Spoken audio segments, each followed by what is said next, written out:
Hello नमस्कार सबैजनामा म चाहिँ यति बेला टाङमटरको टक्क परेको अचार बनाउन लागिरहेको छु। त्यसको लागि चाहिँ मैले हरियो प्याज, हरियो खुर्सानी, अकबरी, त्यसपछि सुकेको प्याज र लसुनको पात अनि त्यसपछि धनिया लिएको छु। त्यसपछि मैले टाङमटरलाई बोइल गरेर सबै कुरालाई मसिनो बनाएर काटेको छु।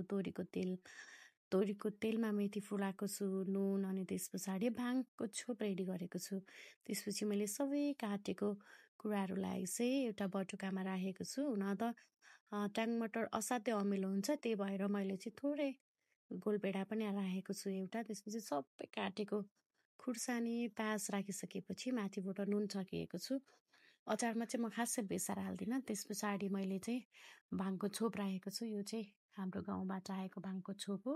त्यसलाई चाहिँ मैले सबै चिज राखिसके पछाडि माथिबाट तोरीको तेल हालेको छु। हुन चाहिँ तोरीको तेलमा मैले मेथी सँगसँगै तिल पनि फुराएको छु, किनभने तिल फुराउँदा अलिक स्वाद पनि आउँछ अनि हेर्दाखेरि राम्रो पनि देखिन्छ।